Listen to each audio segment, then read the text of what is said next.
அடுத்ததாக பெண்கள் மீதான குற்றங்கள் தடுப்பு குறித்து விழிப்புணர்வு உரை வழங்குவதற்காக வந்திருக்கிறார்கள் சமூக ஊடக பிரிவு திருநெல்வேலி மதிப்புக்கும் மரியாதைக்குரிய திரு மு வெங்கடராமன் அவர்களை அன்போடு மேடைக்கு அழைக்கிறோம். தமிழ்நாடு காவல்துறை மிக சிறப்பாக பல விஷயங்களை செய்து வருகிறது. திருநெல்வேலி மாவட்ட காவல்துறை அதில் பல விஷயங்களை முன்னோடியாக செய்து வருகிறது. அதுல ரெண்டு விஷயத்தை நீ குறிப்பிட்டு பேச சொல்லியிருக்காங்க. ஒன்னு, இந்த போக்சோ சட்டம் குறித்து 2012 கொண்டு வரப்பட்ட the protection of children sexual offences act. So இந்த ஆக்ட் வந்து 2012 கொண்டு வரப்பட்டதுக்கு அப்புறமா மிக தீவிரமான பல நடவடிக்கைகள் எடுக்கப்பட்டு வருது. நாங்க திருநெல்வேலி மாவட்ட காவல்துறை சார்பாக எப்பவுமே ஒரு விஷயத்தை வந்து எங்களுடைய மாவட்ட காவல் கண்காணிப்பாளர் அவர்களுடைய அறிவுறுத்தல் படி முன்வைக்கிறோம். உங்கள் விழிப்புணர்வே உங்கள் பாதுகாப்பு. ஏன்னா இன்னைக்கு நம்ம சமூகத்தில் நடக்கக்கூடிய பல கிரைம்ஸுக்கு வந்து அரசாங்கம் மிக தீவிரமான நடவடிக்கை எடுக்கிறாங்க. சட்டமும் மிக கடுமையாக இருக்கு. அதற்கு வந்து நாம வந்து அதுல இருந்து பாதிக்கப்படாம தவிர்க்கணும். நம்முடைய விழிப்புணர்வு தான் ரொம்ப முக்கியம். அதை வலியுறுத்தி தான் எல்லா விஷயத்தையும் சொல்லிட்டு இருக்கோம். இந்த போக்சோ ஆக்ட பொறுத்தவரை இன்னைக்கு வந்து கடுமையான தண்டனைகள் இருக்கு. இந்த 2026 தொடங்கினதுல இருந்து பாத்தீங்கன்னா 4 பேருக்கு வந்து திருநெல்வேலி மாவட்டத்திலேயே வந்து உச்சபட்ச தண்டனையான மரண தண்டனை வரைக்கும் விதிக்கப்பட்டிருக்கு. சோ போக்சோ ஆக்ட்ங்கிறது பாலியல் வன்முறை செய்யப்பட்ட அவங்களுக்கு மட்டும் கொடுக்கப்படுறது இல்ல. இன்னைக்கு நிறைய இளைஞர்கள் சோசியல் மீடியால ரொம்ப ஆக்டிவா இருக்காங்க. சோசியல் மீடியா மூலமாகவும் உங்களுக்கு ஏதாவது அச்சுறுத்தல் வந்துச்சுன்னா நீங்க எல்லாருமே காவல்துறை அணுகலாம். தமிழக அரசு, தமிழ்நாடு காவல்துறை உங்களுக்காக தான் காவல் உதவி அப்படின்னு ஒரு ஆப் கொண்டு வந்திருக்காங்க. எத்தனை பேர் அந்த ஆப் வச்சிருக்கீங்க? காவல் உதவி கைதுங்க. மகிழ்ச்சி. இந்த காவல் உதவி ஆப் இன்னைக்கு வந்து ஸ்விக்கி, ஜொமேட்டோ, இன்னும் நிறைய ஆப் நம்ம மொபைல்ல வச்சிருக்கோம். அதெல்லாம் நீங்க பிளே ஸ்டோர்ல பாத்தீங்கன்னா 10 கோடி பேருக்கு மேல டவுன்லோட் பண்ணி வச்சிருக்காங்க. ஆனா நம்ம அரசு நமக்காக கொண்டு வந்திருக்கக்கூடிய ஒரு மிக பாதுகாப்பான ஒரு விஷயம். கொஞ்ச நாளைக்கு முன்னாடி கோயம்புத்தூர்ல ஒரு சம்பவம் நடந்துச்சு. அவங்களுக்கு இப்ப தண்டனை கொடுத்துட்டாங்க, மரண தண்டனை. சோ அந்த மாதிரி சம்பவம் நடக்கும்போது அந்த பெண்ணிடம் அந்த ஆப் இருந்துச்சுன்னா உடனடியா தமிழக காவல்துறை வந்து என்ன பண்றாங்க, அந்த ஆப் வச்சு நீங்க உள்ள போய் கம்ப்ளைண்ட் பண்ணணும்னு அவசியம் இல்ல.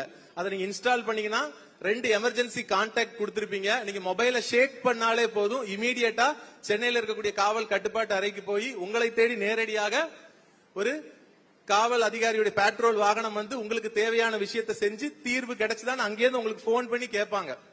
இந்த அளவுக்கு தமிழக அரசு, தமிழ்நாடு காவல்துறை மிக சிறப்பான விஷயங்களை செஞ்சுட்டு இருக்காங்க. சோ குற்ற தடுப்புல பல விஷயங்களை முன்னோடியா செஞ்சுட்டு இருக்காங்க. உங்களுடைய ஒத்துழைப்பு தான் இந்த குற்றம் முழுமையாக தடுக்கப்படுறதுல வந்து தேவைப்படுது. சோ அந்த காவல் உதவி ஆப்பை எல்லாரும் டவுன்லோட் பண்ணி வைங்க. அதே மாதிரி வந்து பாத்தீங்கன்னா இன்னைக்கு வந்து சைபர் கிரைம் ரொம்ப அதிகமா நடந்துட்டு இருக்கு. சைபர் கிரைம் நேத்து கூட பாத்தீங்கன்னா திருநெல்வேலி மாவட்ட சைபர் கிரைமுக்கு வந்து கம்ப்ளைண்ட் என்ன வந்துச்சு அப்படின்னா, சமூக நலத்துறையில இருந்து பேசுறோம்னு சொல்லியே, அதுவும் வந்து உங்களுக்கு கல்வி உதவித்தொகை கொடுக்கறோம்னு சொல்லியே சில கல்லூரி மாணவர்கள்ட்டையும் பள்ளி மாணவர்கள்ட்டையும் பணம் பறிச்சிருக்காங்க.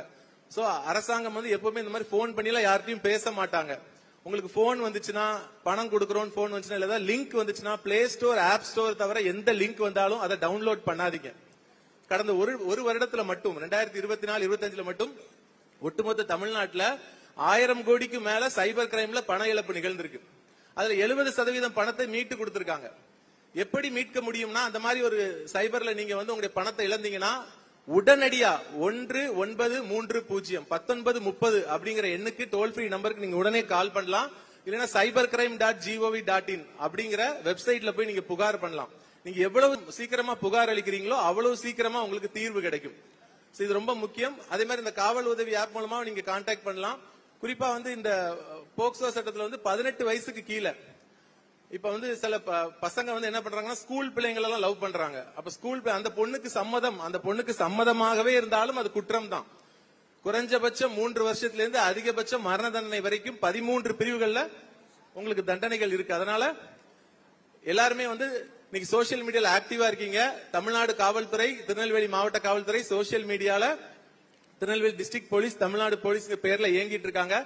மற்ற சோசியல் மீடியா பேஜ பாக்குற மாதிரி டிவில வந்த சீரியலை ஆப்ல பாக்குறோம், யூடியூப்ல ரீல்ஸ்ல பாக்குறோம். அதே மாதிரி தினமும் ஒரு 10 நிமிஷம் ஒதுக்கி காவல்துறையோட பக்கங்களையும் பாத்தீங்கன்னா என்னென்ன பிரச்சனைகள் நடக்கு, எதற்கு தண்டனை கொடுக்கப்பட்டிருக்கு, எதுல நம்ம விழிப்புணர்வா இருக்கணும் அப்படிங்கிற விஷயங்கள்லாம் தெரிஞ்சுக்க முடியும்.